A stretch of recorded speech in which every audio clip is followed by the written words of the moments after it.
Hiya, my name's Adela and I'm going to be making a tiny little miniature pot today. So let's get started. This is the design that I'm going to go for. Really simple. I'm not quite sure about the face yet. I might change my mind on the face. Let's see how we feel. So yeah, let's get cracking. Right, so I'm going to start off with a fairly small amount of clay. I've recently been getting smaller and smaller with these minis, and I'm actively trying to make them bigger so that they're usable, because when they're fired they shrink even further.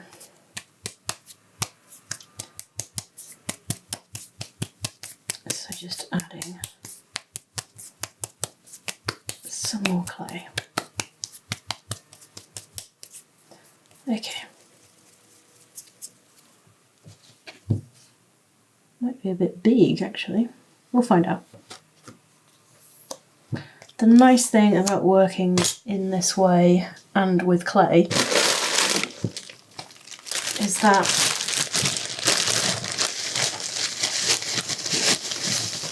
it's all very flexible up until a point.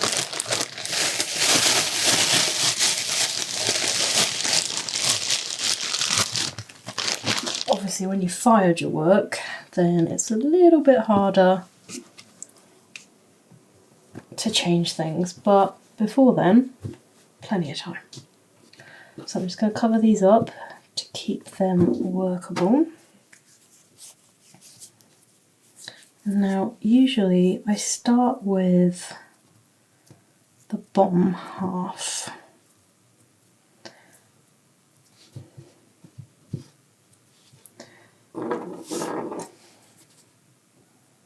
So, because it's quite a small space, in fact I got a bit too much.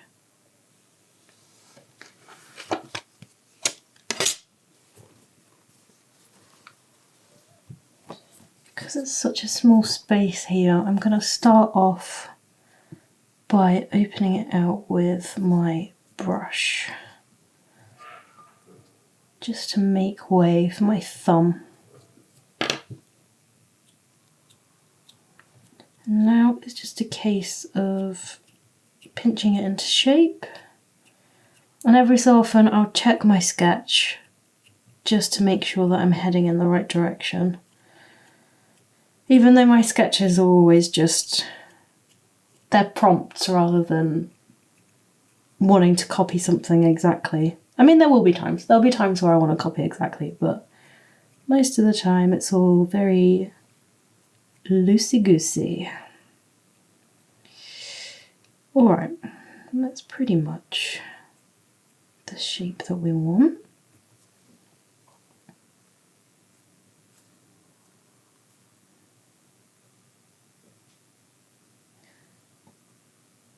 Okay, and there's a little crack here, you'll see. But that's easily fixable. Okay, so now we move on to the top half. And it's going to be pretty much the same principle. I do like to kind of pre-shape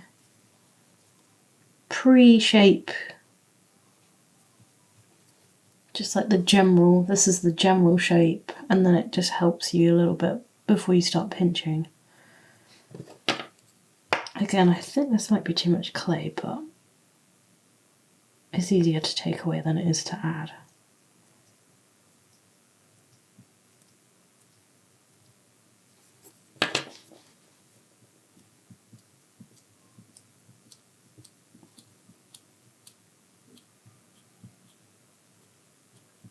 Just making sure I'm recording.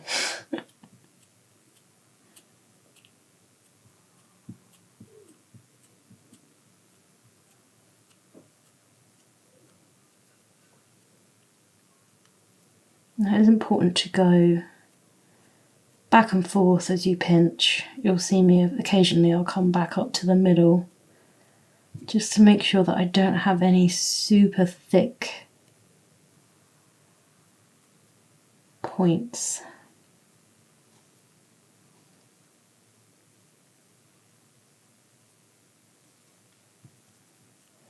And then this is quite large, but that's okay because once we match it up with the bottom, we can then trim some of this away.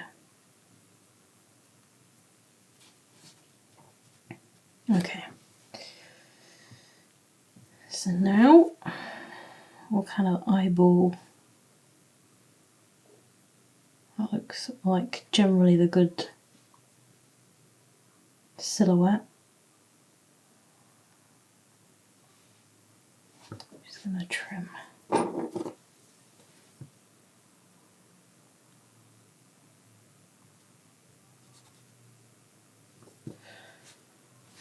A little bit off.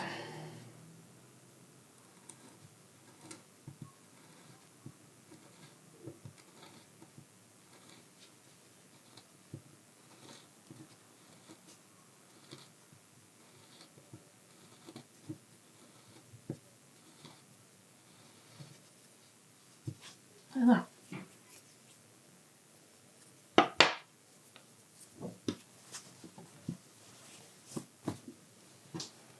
Okay.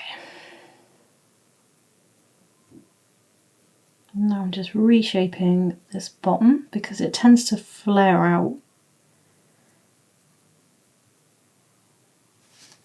And now we can go back and see if we've cut enough off. And that looks better.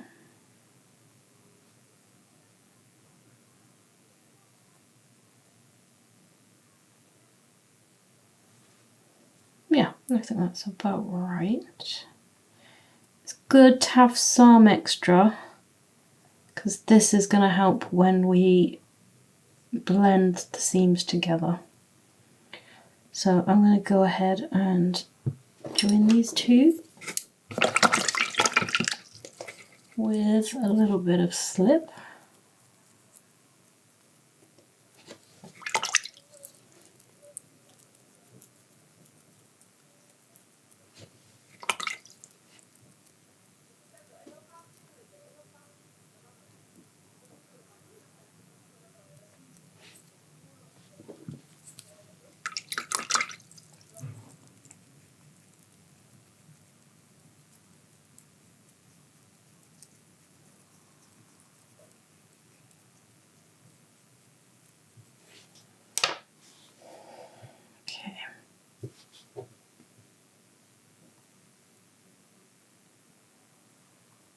Now, there's usually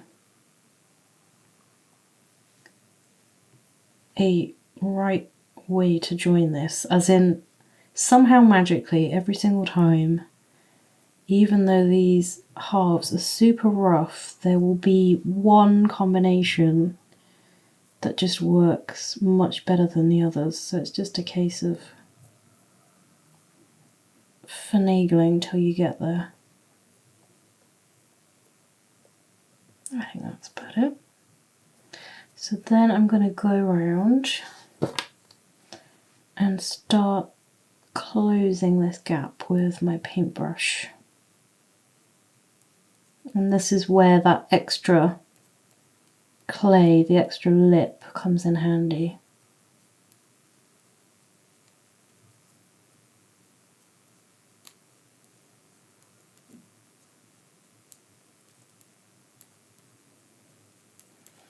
Usually if they match up perfectly, the top and the bottom, I'll have to add a little coil, and that does this job.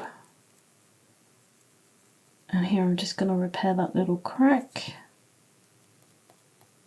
that opened up when I was pinching. And at this point we're not looking for anything beautiful, we're purely blending in the two halves. Okay,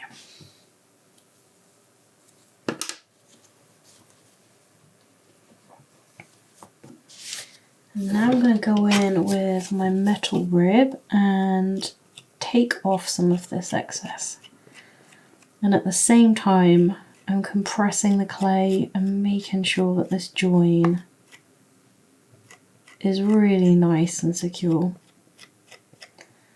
Because that join is going to be the weakest point in this vase, along with the handles when we get to join them on. So any help we can give it is going to be good.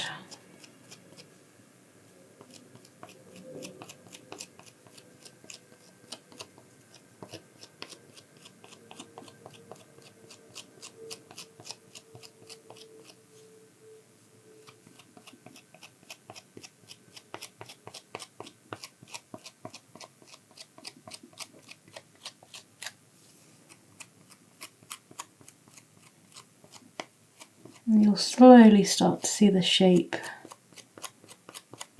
coming out as we smooth this down.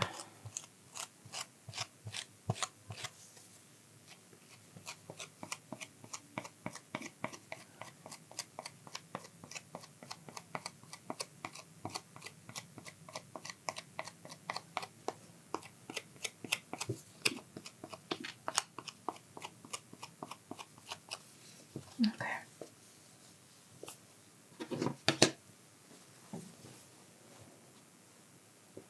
Just gonna give this clay under here some moisture.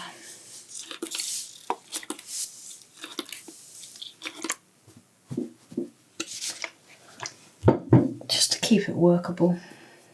Alright, now at this stage, okay, just see if it stands upright, which this one does, which is great. We'll straighten it out and refine it a little bit later on, but in general this is looking good.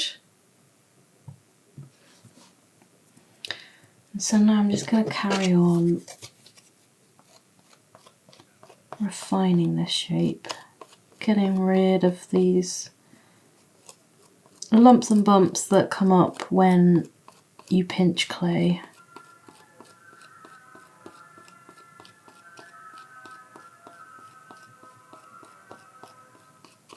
Ice cream, anyone? I don't know if you heard that or not, but the ice cream van is out in full force, even though it's raining and horrible today.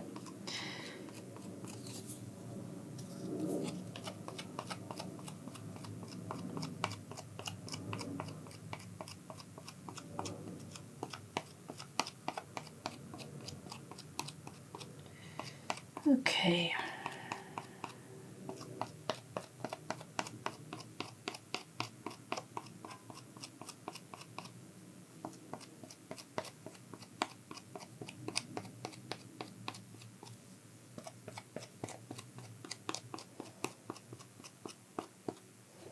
I've been making these minis for about a year now, and this phase where you just slowly,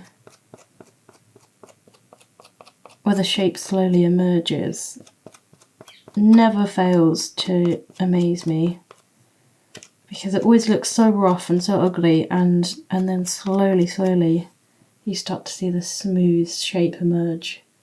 It's magic.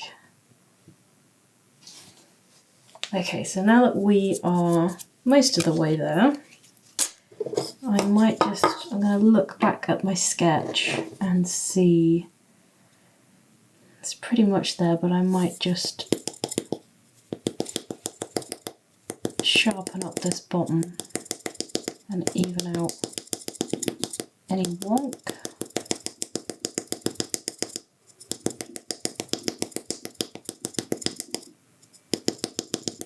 And I like to turn the piece upside down every so often, now that we're at this stage, because it just helps you get a fresh perspective. If you're staring at something for so long, when you flip it down, it really highlights where something might not be even or symmetrical. It just gives you a good, it's almost like a fresh set of eyes, really.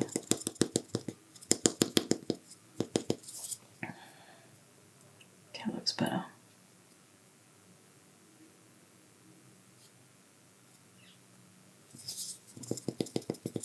And then just refining this top half. I don't ever want it to be, you know, machine perfect, that it looks like it's just popped out of a mould. But equally, I don't want it to look totally wobbly.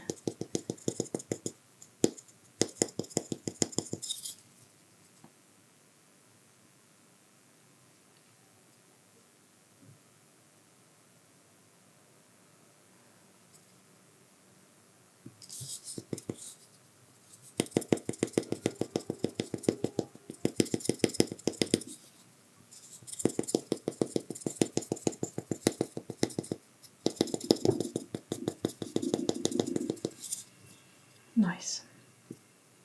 Okay, that's looking good. Alright, so the next thing that I'm going to work on will be the opening, or the lip. So I'm going to set this aside, and actually, no, before we do that, I'm just going to straighten the bottom out. I like to hollow out these bottoms. It just means there's less surface, pardon me, touching the table. So there's less opportunity for wonk.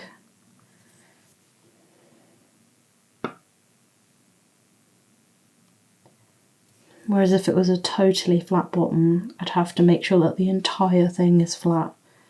Whereas here, I'm only really focused on this little bit. Which you'll see a lot if you tip over any like plates or bowls, just general crockery. You'll see that the surface that touches the table will only be a little ring. Foot ring, they're called. Okay, that looks good. I'm just gonna see it from the level of the pot, and it's important to turn it the full way round, because where it might look straight on one side, it's totally wonky on the other. There we go. That looks good.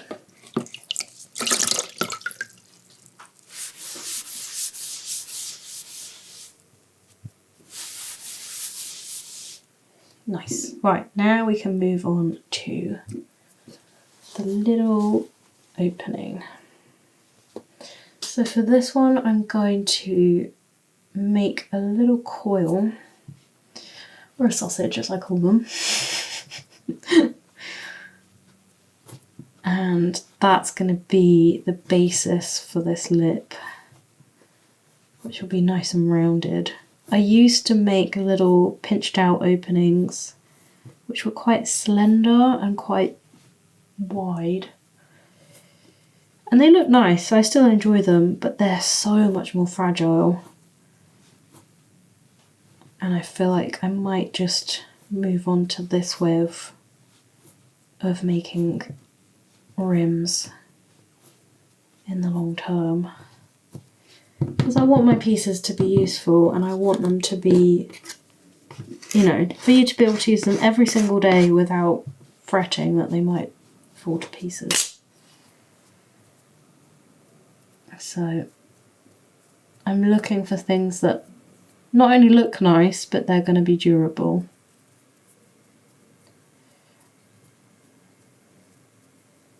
Okay, so now we're going to start forming the sausage.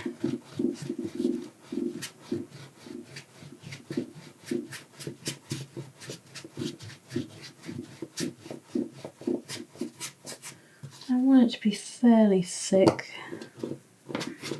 not too much.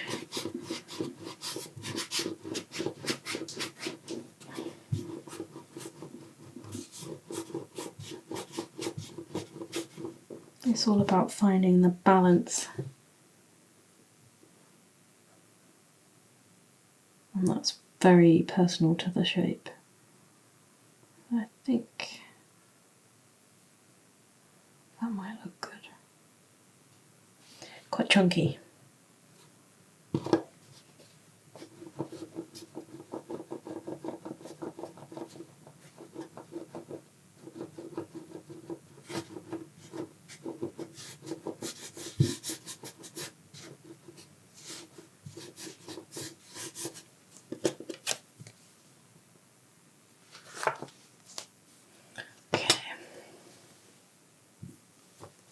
Now, instead of just going for it, I'm gonna mock it up on the piece.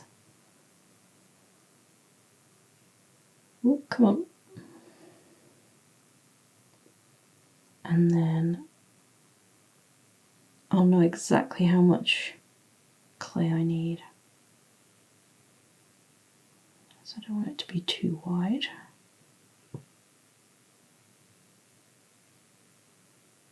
Maybe around there.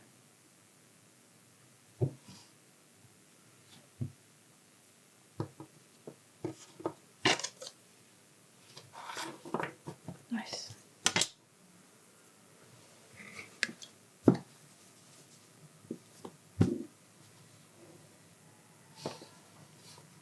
I'm just going to moisten this clay so it doesn't crack when I bend it. Because the thinner it goes, the faster it dries. And then you're in for all sorts of fun. Okay.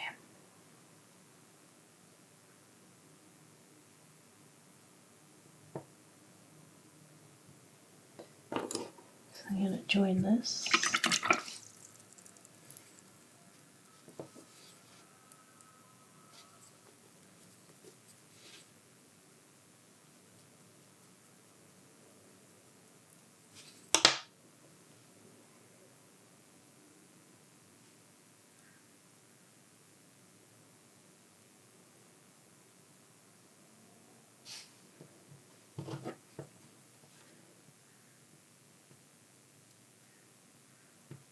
Like that.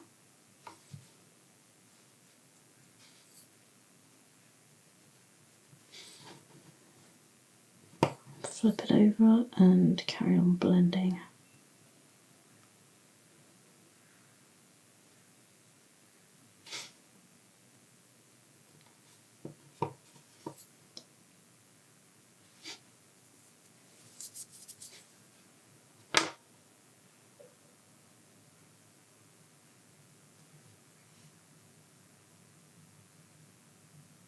Nice.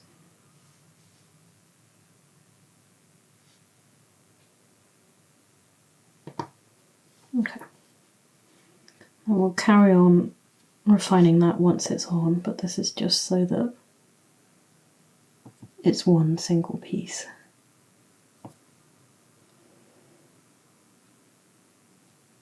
Which makes it a bit easier to add to the body and to keep everything equidistant and balanced.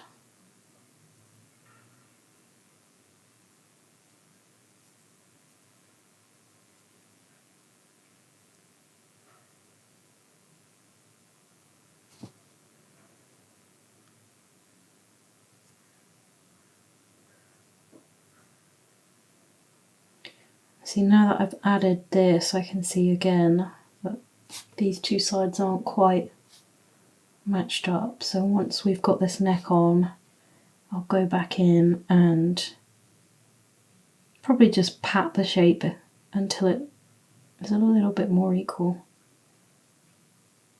And again, once you start adding handles, that will highlight something new in the shape as well.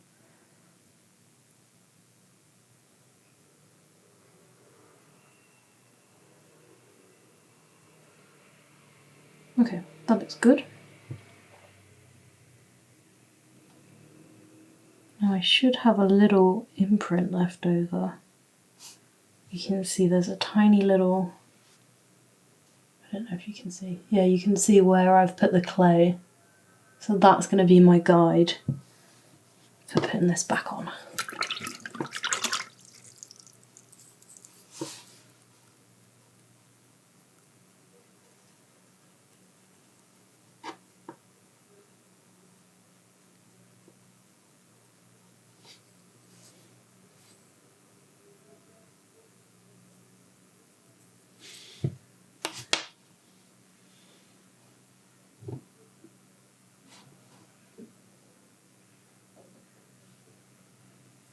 Okay. Now we're just back to adjusting it. And I don't really worry too much about being dead center. I'm more worried about making sure that it looks central to the shape that I've created.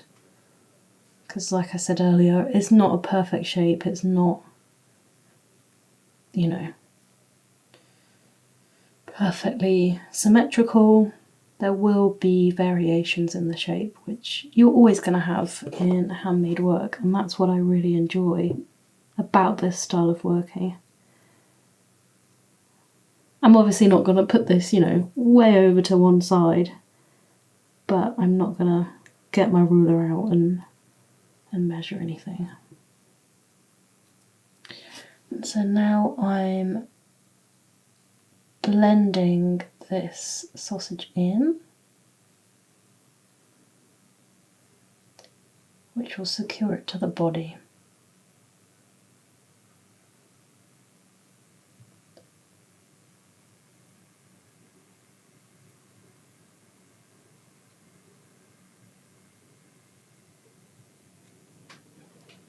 Nice. And that's also shaped the shoulder a little bit, or in fact defined the shoulder, which is this point of the vase where the neck meets the body. I do love how many anatomical descriptions there are to pots. You know, you've got the foot, body, shoulder, neck. I think it says a lot about our relationship to pottery and ceramics.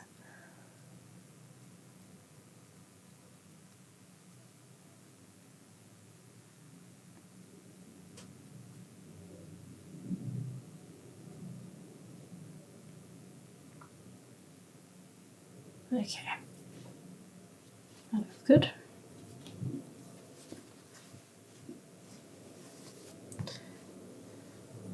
Right, and now I'm going to go ahead and open up this vase.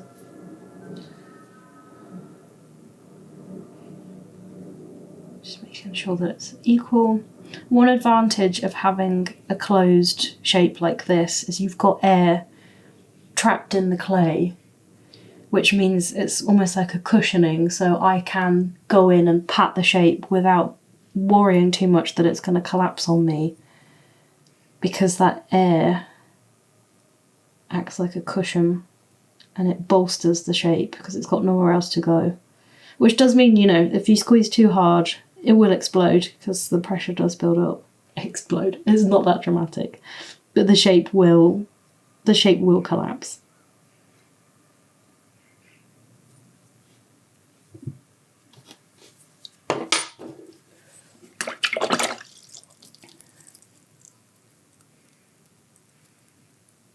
This is just gonna smooth out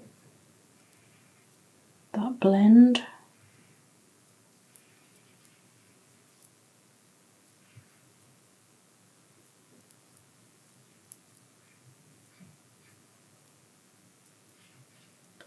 And again, just helping to shape it so you've got a smooth transition from the body to the lip.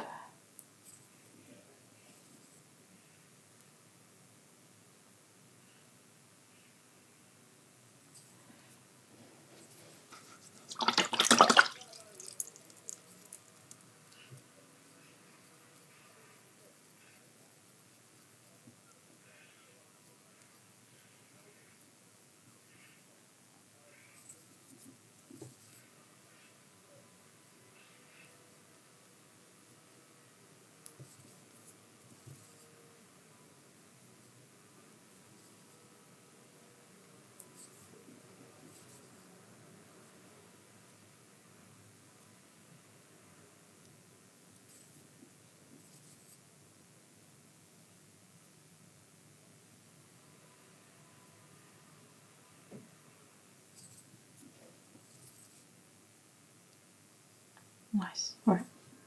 So before I go any further, I'm going to open this up with my needle tool. And this bit is just really fun. For me, this is the same as those spot popping videos. It gives me the same satisfaction. I don't know why. But just... oh, it's so satisfying.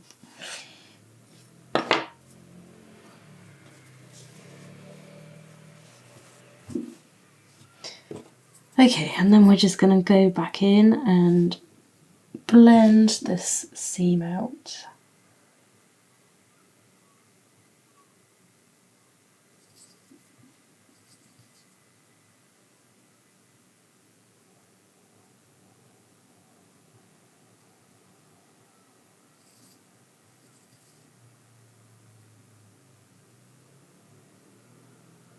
And refine it a little bit.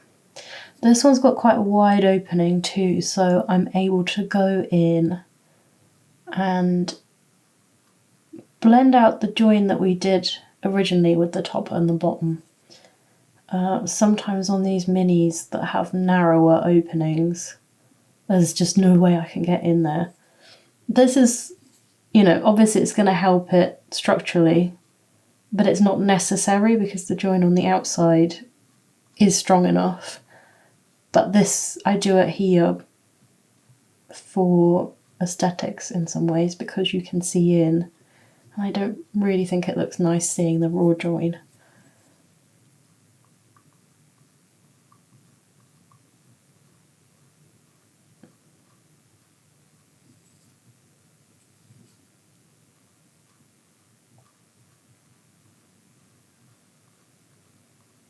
And I'm making sure that where I'm working, I've got my finger behind so that I'm not changing the shape, because now that the vessel is open, it's going to be a lot more flimsy and I've got to be a lot gentler with the way that I work until the clay firms up. Once the clay firms up, then I can, you know, manhandle it a little bit more. But at this stage, the clay is still quite wet and I could ruin my hard work.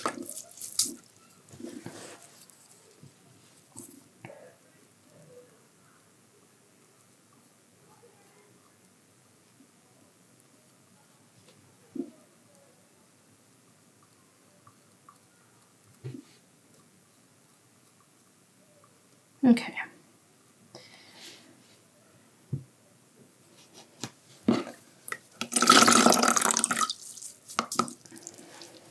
So now I'm just going to carry on using my paintbrush just to smooth everything out. I'm also creating slip, which is liquid clay, and that's also going to help with these joins, just to make everything that much stronger.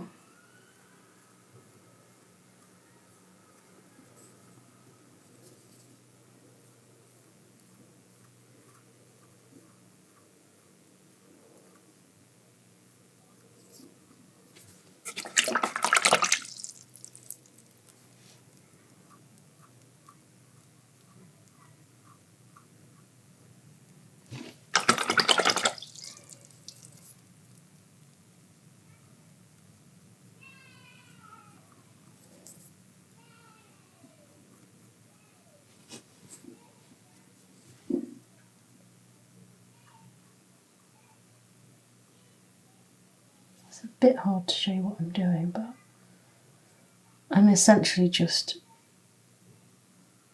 smoothing it out with the brush. The bit where that little sausage joined onto the top, and now that just looks seamless.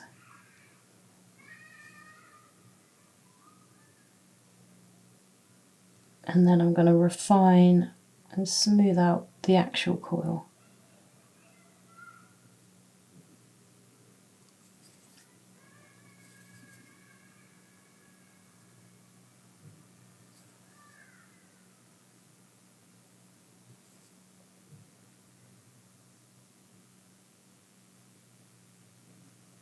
There we go.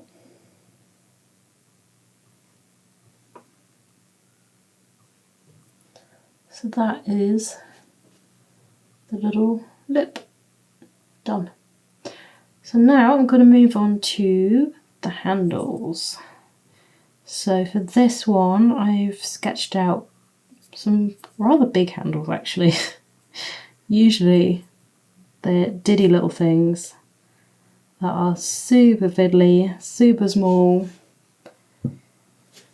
but considering this one has a little face on it, I kind of like playing with the visual, I don't know what the word is, visual trick, visual play on the fact that they might be handles but they might also be ears.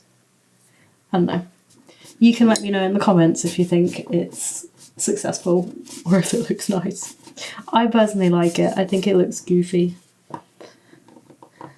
So because they're quite big, they also want to be a little bit on the thicker side. So this coil might be too thin for that, but we'll mock it up and have a look. Yeah, see, I might take this up on the chunk scale.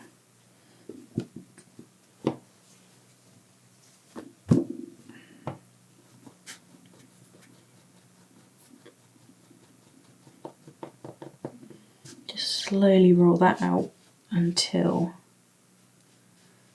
we get close to where we need to be.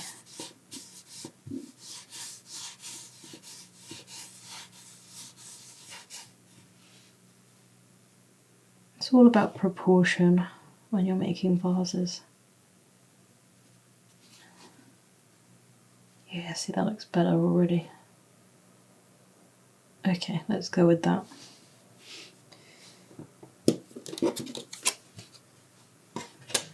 Now I'm going to use this loop tool just to make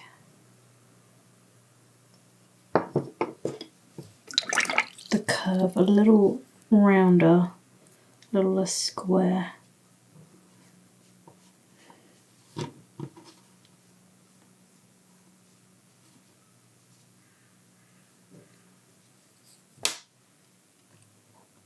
And hope that it doesn't stick to it, because this wood is varnished,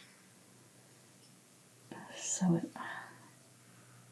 the clay might stick because it doesn't have anywhere for the moisture to go, but maybe we'll get lucky. Okay, I'm going to leave that there and work on the next handle, trying to match it as much as we can.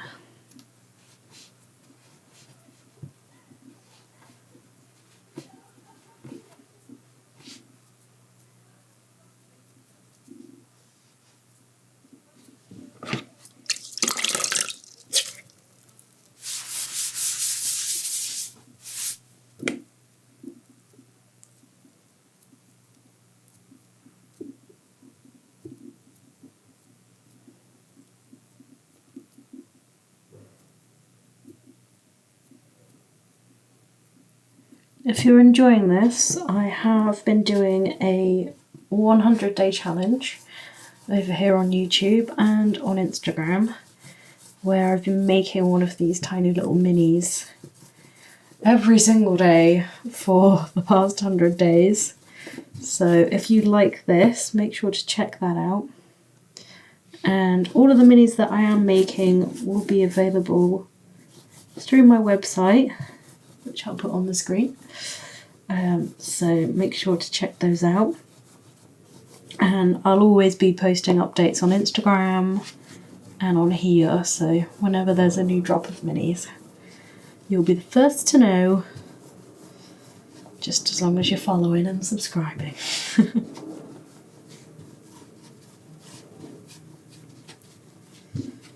Right, that looks about the same. And what I might do is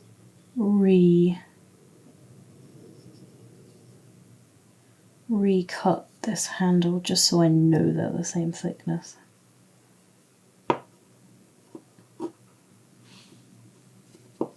From the same coil.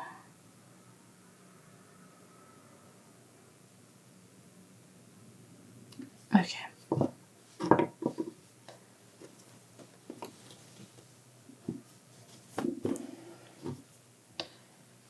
And then I like to just trim the ends off like this, and then I know that they are pretty much exactly the same size.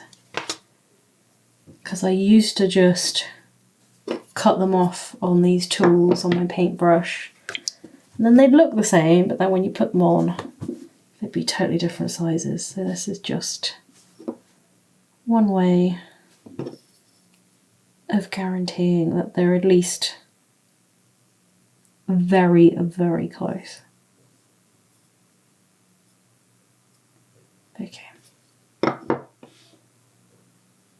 Let's see if this is going to look good.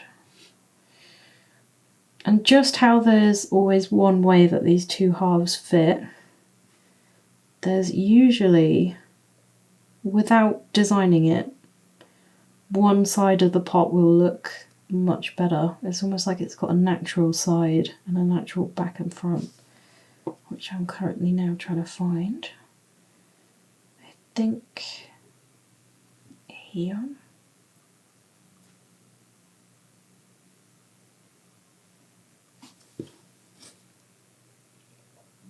And the handles are fairly central in my sketch. Yeah, that looks pretty good. Just going to mock the other one up too, just to make sure.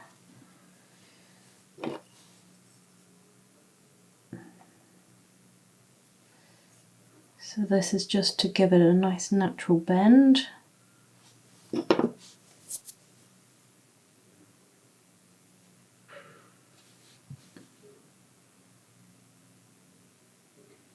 think something like that.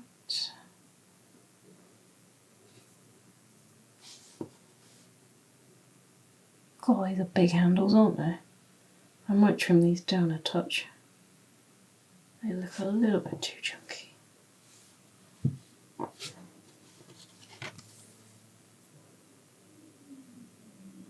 Maybe like rats.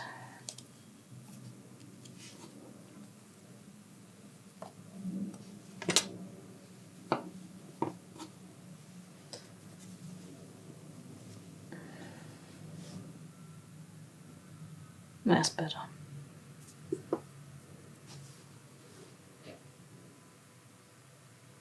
Yeah, that's much better. Oops.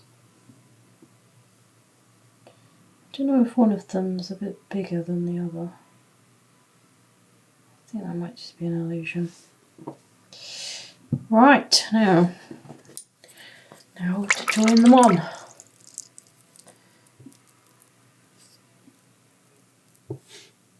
Again, I'm just creating some slip, some of that liquid clay, and that's going to act as glue pretty much. Clay glue. Yeah, that looks nice.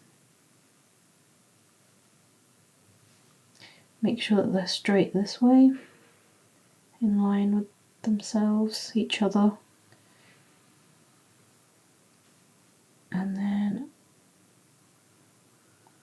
I sort of twist them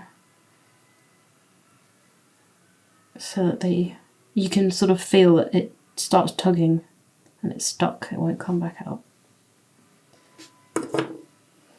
I mean, it will, but you have to give it a bit of a yank. And now I'm just doing an initial blend with my needle tool just to tack them down so they don't go anywhere. They shouldn't fall off at this stage, but so this is just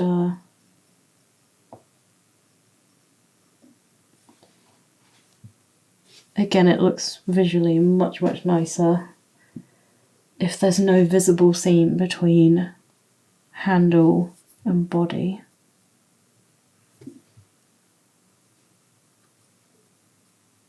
Like that. And we're going to do the same on the other side.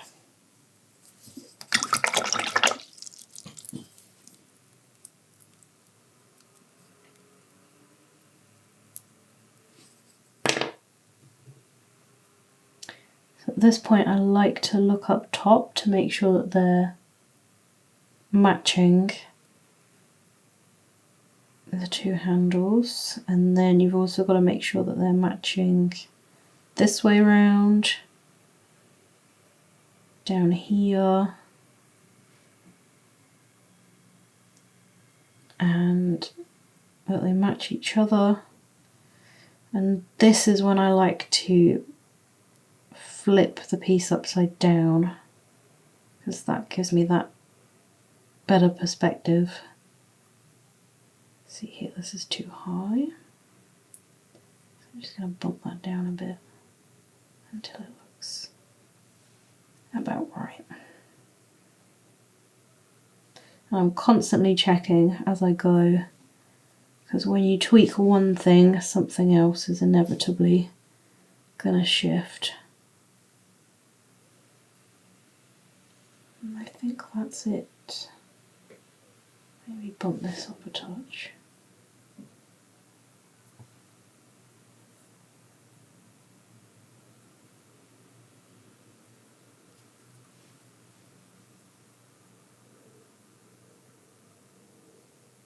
Yeah, that looks nice. I think that's it. So again, just going to go in with my needle tool and secure that into place.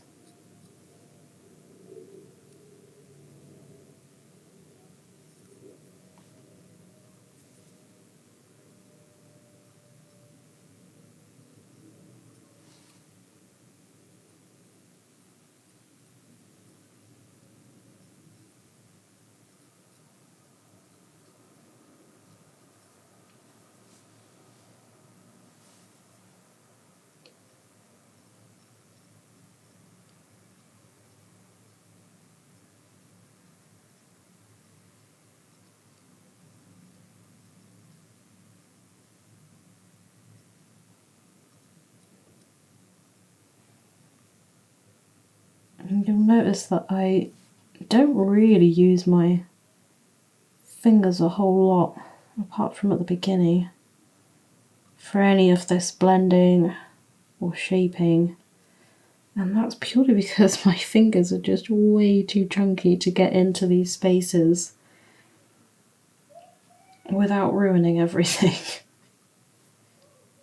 Okay, yeah, that looks nice.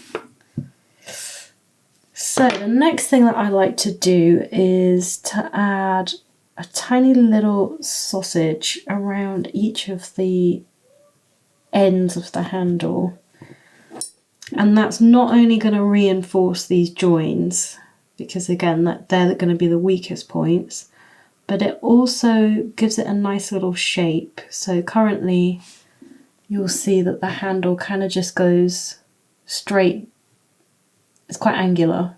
It goes straight in and then the shape carries on. Whereas once we've added the sausages here, it's all kind of going to flow into each other so that you get, you know, this one seamless shape. You'll see when we do it, but that's personal preference. A lot of people will just add a lot of slip to these joins and then they'll just smooth out the slip afterwards. And then you get quite a sharp join, but I mean, it works. It works. It's a strong join. I just visually, I think it looks nicer if it looks like the handles are like growing out of the body, like they're all one piece of clay, one shape, one unbroken line, really. So it's going to be quite a small sausage.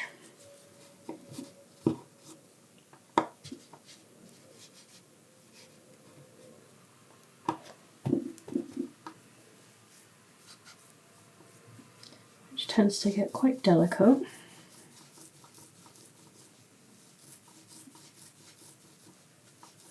But also not an issue if the sausage breaks, because I don't need very long pieces for this.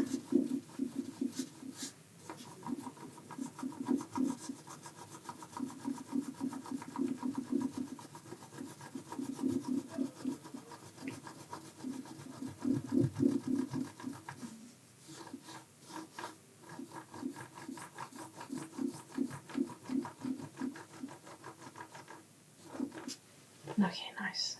That'll do.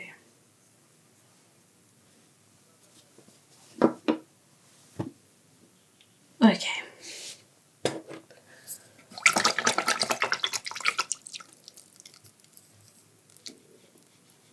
So now I'm just gonna wet this a little bit, get some slip on the surface, and start joining it to the handles.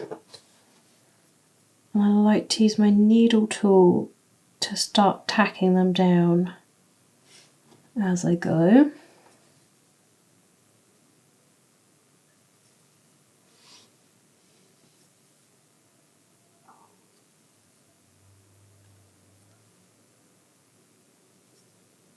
Like that.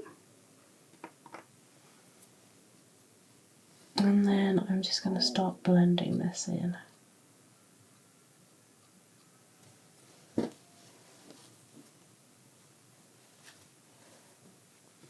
And clean my needle tool as I go, just so that these joins are nice and neat.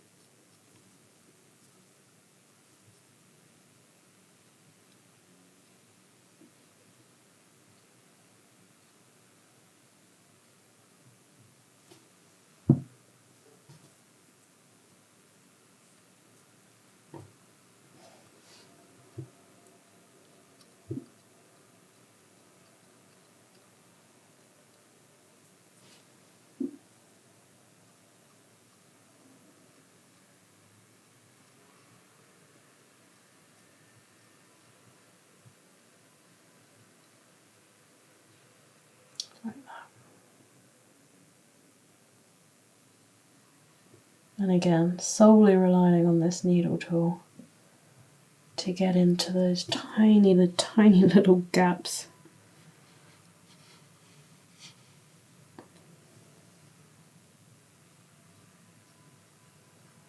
When I started ceramics, I started with throwing classes, and for me the needle tool was just to, you know, cut off excess clay, sign your name at the bottom, and poke some air out of the clay. But now it's just become probably my top tool. That and my paintbrush. There we go. And then you can see how it kind of flows from one end to the other. I don't know how to show you really. You can see here on this inner corner how it flows into the shape rather than just being butted onto the shape, if that makes sense. It's personal preference, but I just like it. You see it a lot on these classical vases purely because of how the handle has been joined.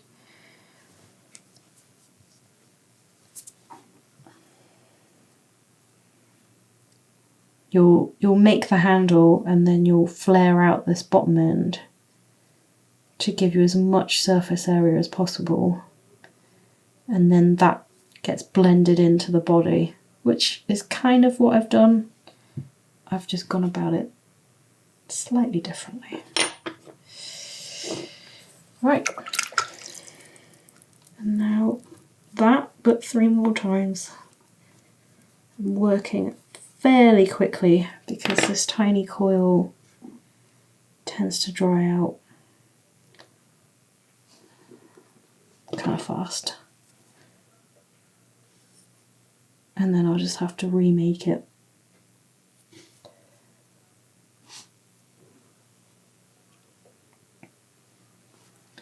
I'm also a little bit against the clock with the clay here on the vase,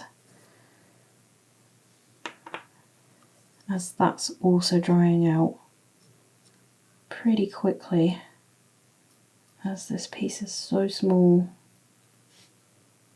and everything's fairly thin. And the drier it gets, the less workable it gets, and the harder it gets to then add stuff to the shape.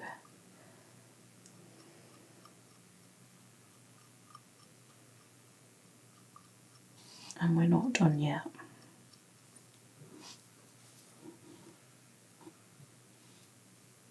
Oops.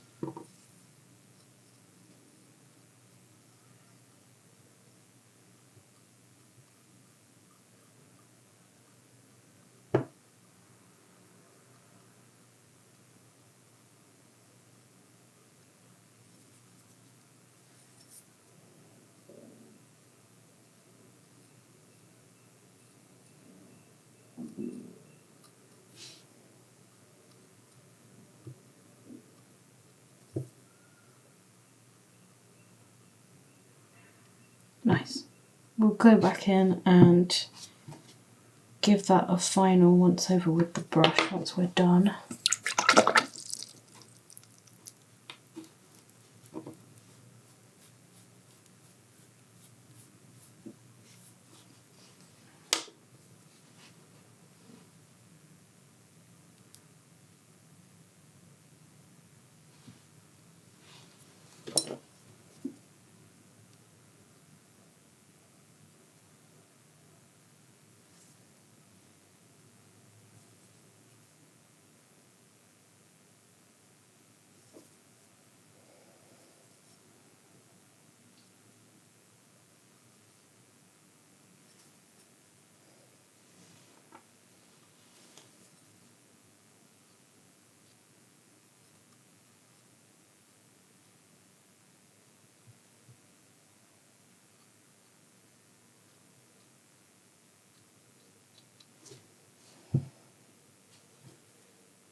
This bit's probably one of the more tedious parts of the process, but also kind of the pleasing ones. And it doesn't help when you add, 4 sets of handles, or, handles all the way around the body. I've done a few of those, and there'll be tiny, tiny little things. It just takes a little while, but it's all good. It becomes quite meditative, which is a nice part of this practice, that it's not everything is stressful.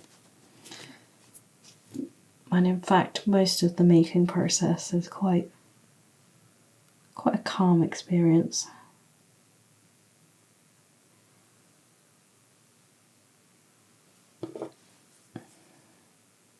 Plus it's good if you've got any good podcasts to listen to or audiobooks. That is the perfect time to whack those on when you're in the studio.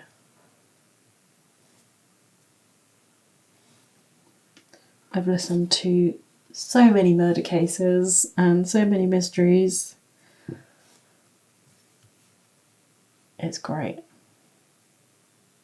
And in fact, I'm always looking for recommendations. So if you know of a good podcast that's like history based or stories or, true crime, drop those in the comments. I'd love to know. Get some good ones on the go.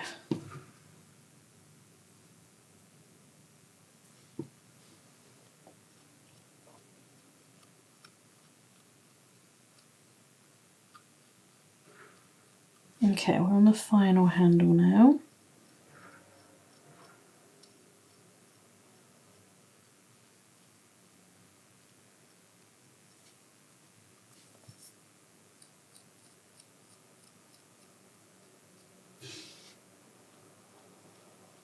Okay.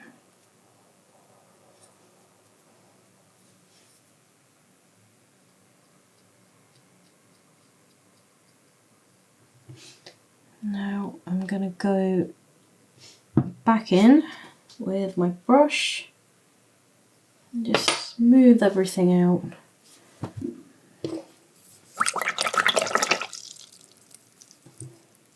Get it looking a bit neater.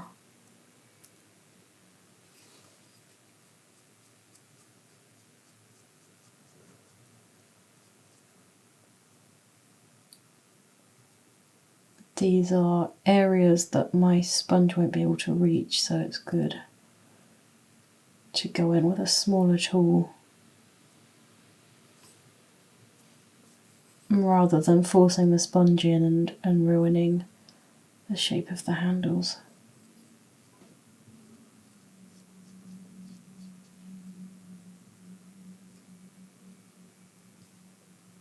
Nice.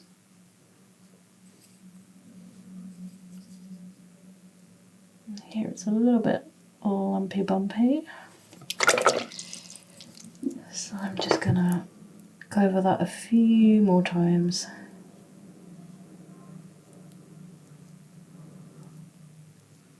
Like that. Better.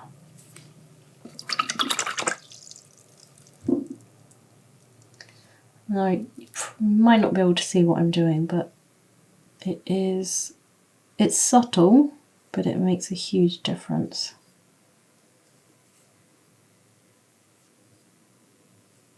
I think the way that a pot feels in the hands is just as important as how it looks.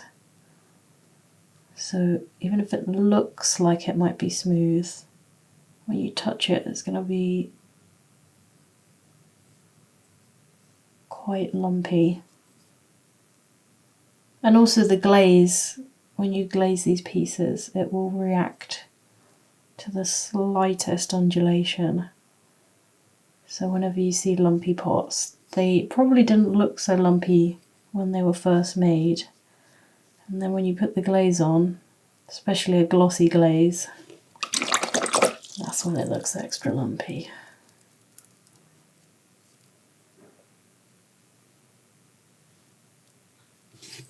Nice, I'm happy with that. Right, so now I'm going to move on to the final stage, which is the little face. I'm just going to wake my iPad back up. Okay. Now this little guy that I've drawn does look a little bit unhappy. Again, I'm gonna wait till I've got the eyes and the nose on, and then I'll make the decision. But maybe he'll be a happy guy. Again, I'm not married to my sketches. They're just good guidelines. For me, it helps me focus a little bit better. But sometimes I'll do pieces that are just no plan, just go in, see what happens. Which is fun, but can sometimes be a little bit frustrating. And take much, much longer because you're thinking about it as you go.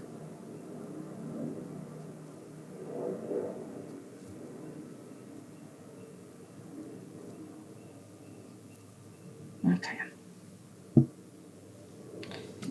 So I'm going to roll out some tiny little spheres for the eyes.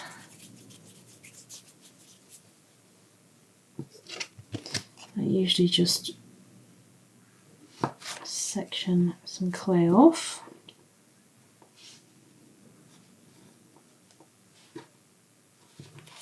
and then gradually get smaller and smaller as I go. This piece might actually be quite good for the nose.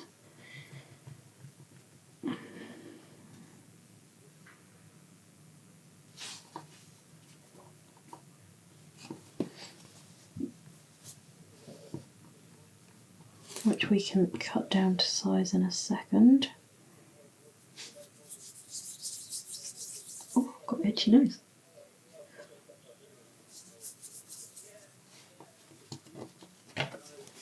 Okay, and we're just shrinking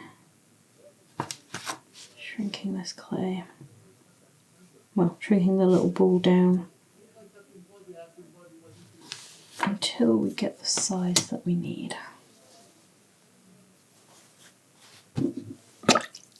And this clay is going to dry at top speed, so whenever I work with it I try and have some either damp fingers or the table is damp, just to try and slow that down.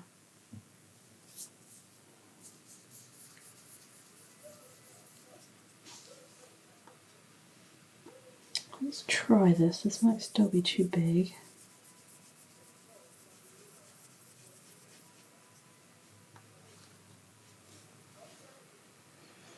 Now, final decision, which side is the front? I reckon this side. Yep. Okay, so I'm just going to mock up the face before I commit to anything. And this is just to check that I've got the eyes the right size, and then we can finalise how long the nose is. Oh, come on.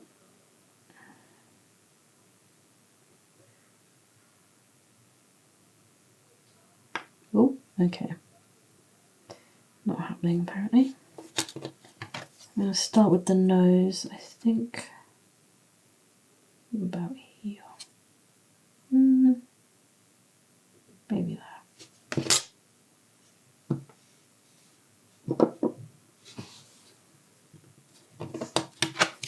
Give that the chop.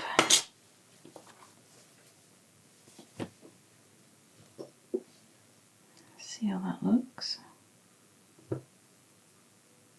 Yeah, it looked quite short when I cut it, but now that I've put it back on, maybe we just bump everything up a touch. Yeah.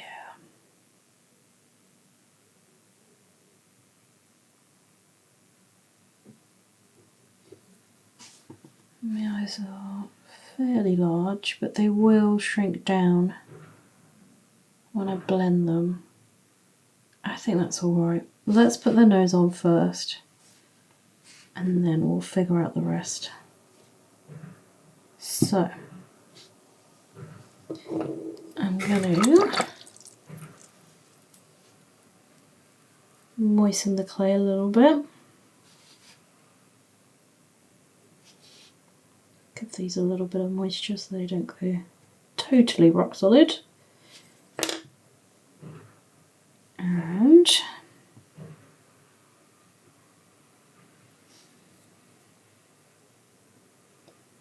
I reckon, I'm just looking at my sketch whilst I do this, I reckon about there.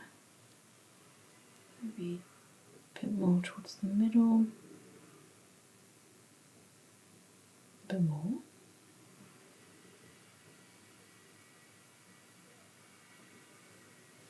Let's just put it down and see if that really is centre.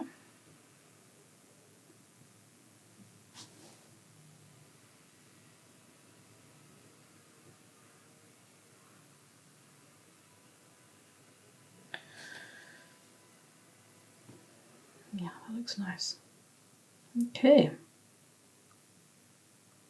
And then just wiggling that until you feel that it's stuck. And then I'm going to use my trusty old needle tool, and then I'm blending the edges of the clay into the body. And I can feel already that it's dried a little bit.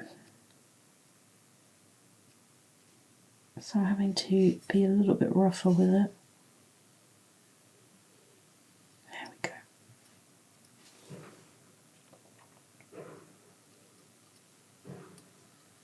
Making sure I've got a good, nice little blend here on the edge, so that our nose doesn't fall off like that. And then a little bit around the top, and finally coming in at the bottom.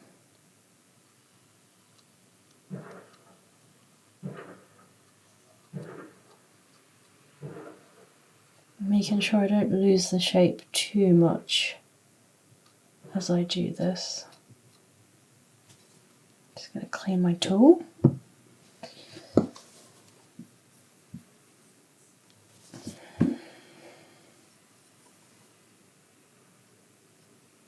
Making sure everything's even.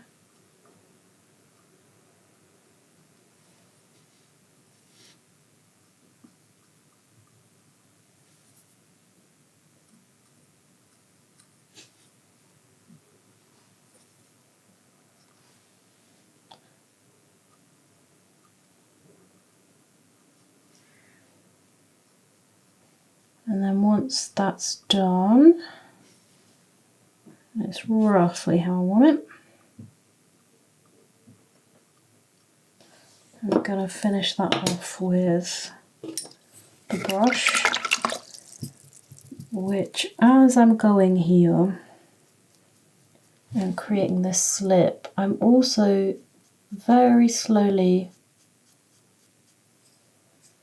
wearing down the clay or eroding the clay. I'm not sure what the right word is, but it will shape it.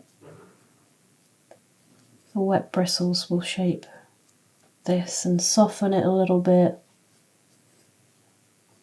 but I have to be careful not to go too ham on this, otherwise I'm just going to end up with a totally flat nose, which I have done before. So here I'm just going to soften that end so it's not so sharp. And again, I'm looking for it to just blend seamlessly into the body. Like that. Nice. So that's the nose. Might be a touch wonky, but so's mine. Okay, now for the eyes. I'm going to put them again roughly where I think they'll go, and then we can finagle them once they're on.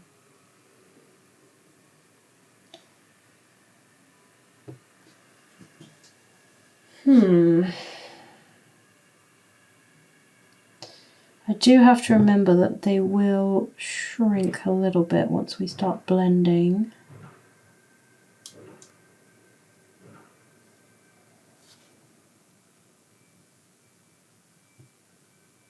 Blending them in.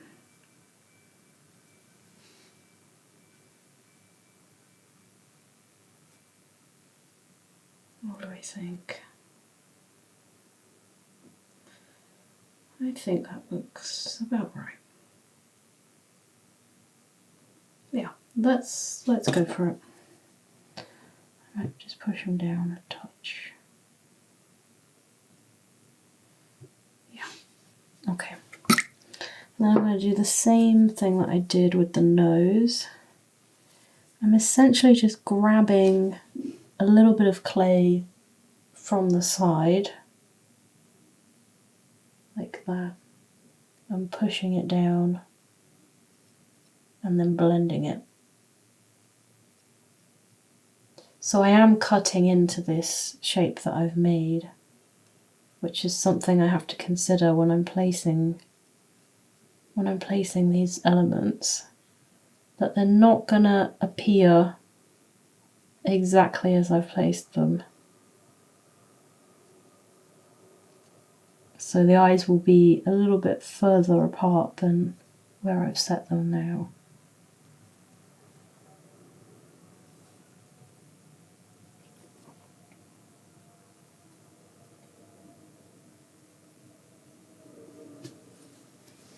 And they'll be a little bit smaller as well.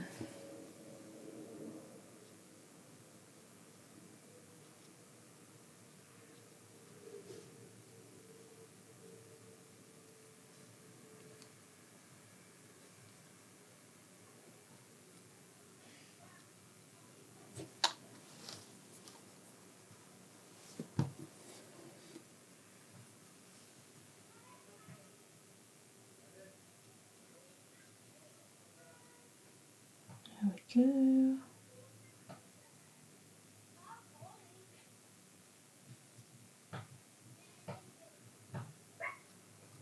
I've got fewer and fewer places to hold on to now.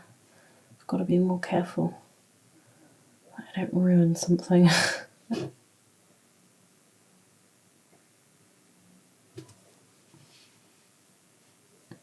Okay, yeah, let's go for that.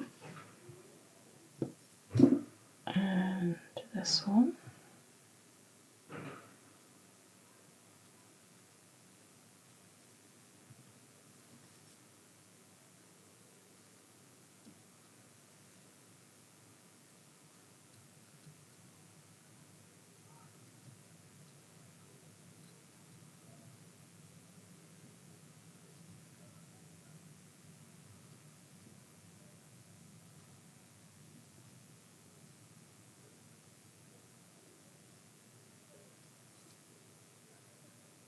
Pat that down a little bit so it's not so proud.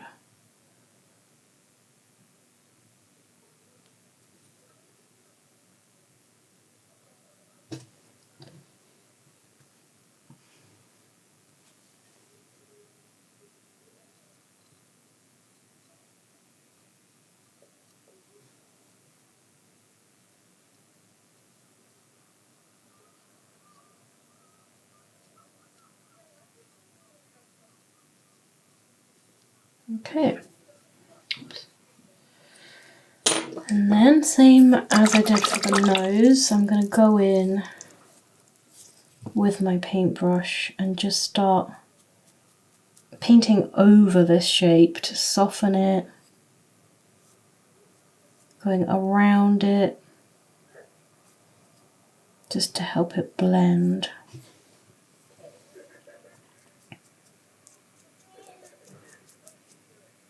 But again, being careful not to overdo it, because these are such small parts that it's kind of easy for them to just shrink away into nothing. So just every so often stopping, having a look from different angles, seeing have I taken out too much depth, or have I maybe shaved one side down more than the other, and now they're a bit cross-eyed. I think that's good. I'm going to stop there.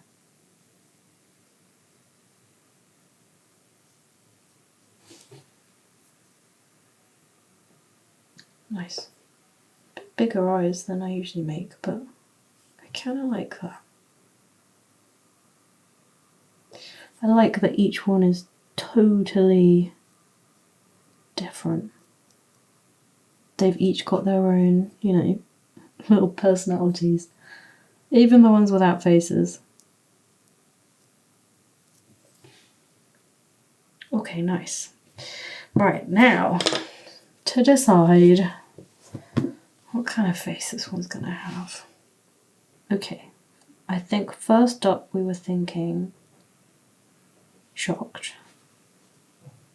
Can you see that? Shocked, maybe? Potentially. That looks quite good. Or we can go for Oh no. Oh no, he looks a bit disgusted. Okay.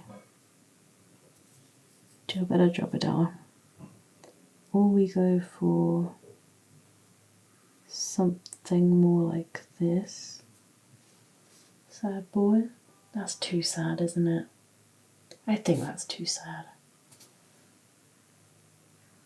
Okay, or the other option is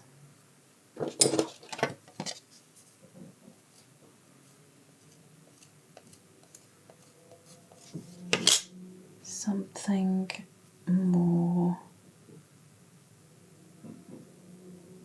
like this. This is kind of what I did for my sketch. That's not bad either, you know. Oh, why is that camera so? Oh, it looks like he's got little fangs. That's just clay. Let me get rid of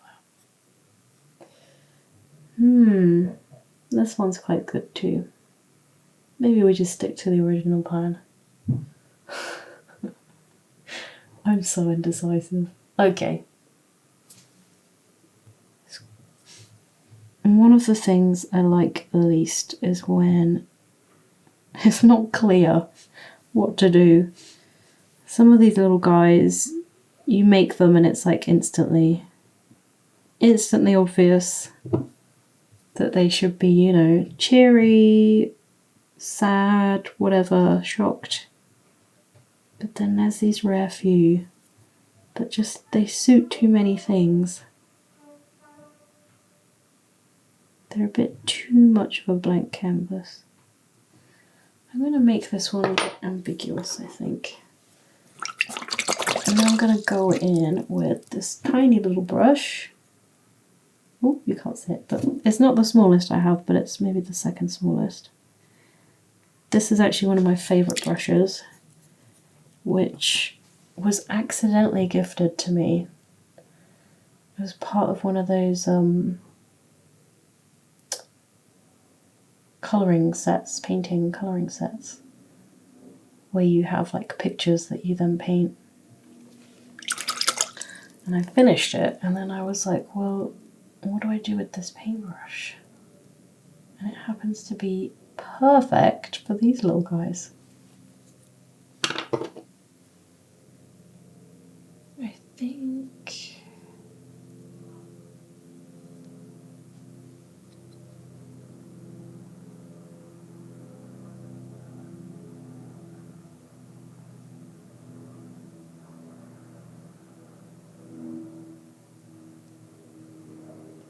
get this clay out of the way. You tend to get the clay bunches up in these corners, so it's good to go in and from the other direction and refine them. Okay, I've gone for a more interesting. I've gone for a slightly more like positive.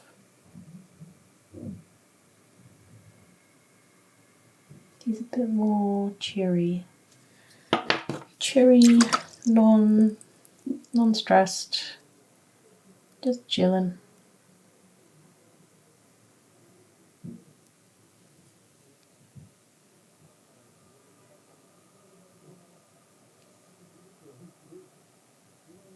And that's the magic of these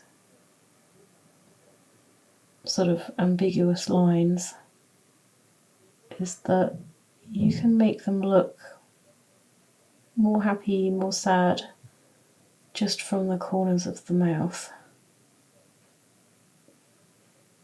Sometimes it just has that magic effect where it could be one or the other. I'm still not sure how you achieve that deliberately. It's always an accident when I do it.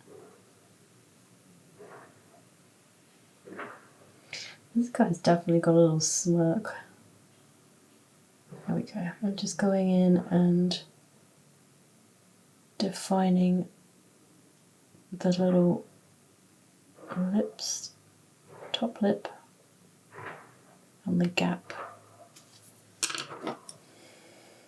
because the needle tool tends to leave quite a rough line. Just going to make it a bit deeper. But not too deep, because then we'll come out the other end.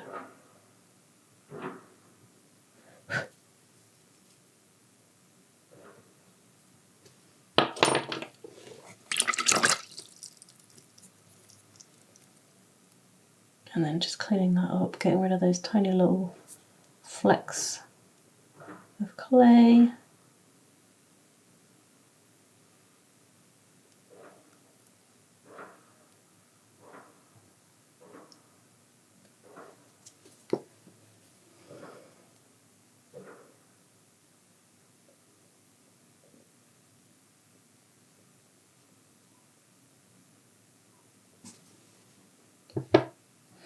Oh, he's so cheeky.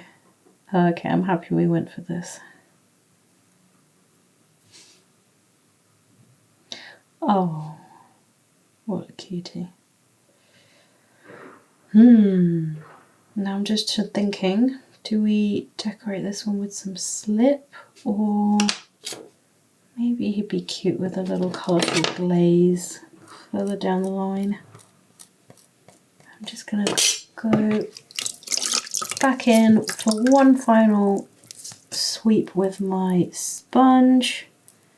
Get rid of any accidental nail marks, tool marks, anything I might have missed.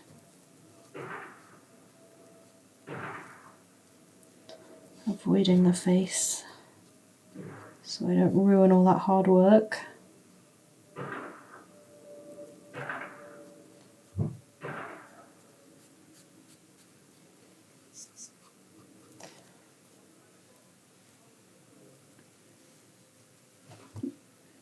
And then just going in one final time. I think I missed a little bit in here. Yeah, there it is.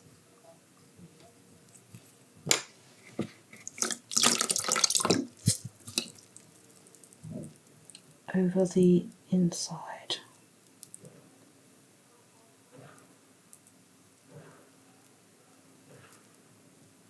Nice. Alright guys, I think that's him done. What do you reckon? He's not as totally apathetic as originally planned, but he's a little bit more smirky. He's quite a cheeky little lad, I think, this one. But yeah, I love him. Let me know what you think in the comments. Thanks so much for hanging out with me. I hope this was interesting for you. And yeah, make sure you check out my 100-day challenge, follow me on Instagram, and all that goodness. See you soon.